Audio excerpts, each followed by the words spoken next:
দাবানলে পড়ছে কানাডার পশ্চিমাঞ্চলের বিস্তীর্ণ এলাকা। সবচেয়ে খারাপ অবস্থা এলবার্টা প্রদেশে। এরই মধ্যে সেখানে জরুরি ব্যবস্থার ঘোষণা করেছে। স্থানীয় সময় শনিবার ৬ মে এই জরুরি অবস্থার ঘোষণা করেন প্রদেশটির কর্তৃপক্ষ। বিবিসির প্রতিবেদনে জানা যায়, এলবার্টার শতাধিক স্থান দাবানল ছড়িয়ে পড়েছে।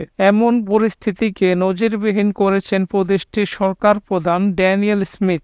ড্যানিয়েল জানান, উষ্ণ ও শুষ্ক আবহাওয়ার কারণে দাবানল বেশি বাড়ছে। এখন পর্যন্ত ১,২২,০০০ হেক্টর এলাকা পুড়ে গেছে। এছাড়া প্রবল বাতাসের কারণে অনেক এলাকার দাবানল নিয়ন্ত্রণের বাইরে চলে যাচ্ছে বলে জানিয়েছেন কর্তৃপক্ষ। প্রতিবেদনে বলা হয়, কানাডার পশ্চিমাঞ্চলীয় দেশ জুড়ে দাবানল ছড়িয়ে পড়ার পরে এলবার্টার জরুরি অবস্থা ঘোষণা করে।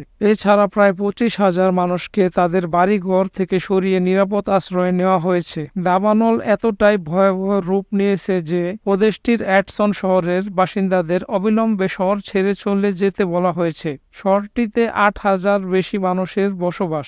দাবানলে সবচেয়ে ক্ষতিগ্রস্ত অঞ্চলগুলোর মধ্যে রয়েছে ড্রেটন ভ্যালি ও ফ্যাক্স লেক। প্রদেশটির রাজধানী এডমন্টন থেকে ১৪০ কিলোমিটার পশ্চিমে ডেটন ভ্যালি এবং প্রায় ৫৫০ কিলোমিটার উত্তরে ফ্লেক্স লেক অবস্থিত। সেখানে ২০টি বাড়ি পুরোপুরি পড়ে গেছে। পরিস্থিতির বিবেচনায় হেলিকপ্টার ও এয়ার ট্যাঙ্কার আনা হয়েছে। কানাডার কেন্দ্রীয় সরকার অটোয়া থেকে সাহায্য প্রস্তাব দিয়েছেন। এছাড়া এডমন্টন অ্যাপেক্স সেন্টার ১,০০০-এরও বেশি মানুষকে আশ্রয় দেওয়া হয়েছে এবং হাই লেভেলের শহরে একটি অস্থায়ী আশ্রয়কেন্দ্র করা হয়েছে। কানাডার একটি গুরুত্বপূর্ণ তেল উৎপাদনকারী অঞ্চল আলবার্টা। তবে দাবানল ছড়িয়ে পড়ার পর এখন পর্যন্ত সেখানকার তেল অবকাঠামোর ঝুঁকিতে পড়ার কোনো খবর পাওয়া যায়নি।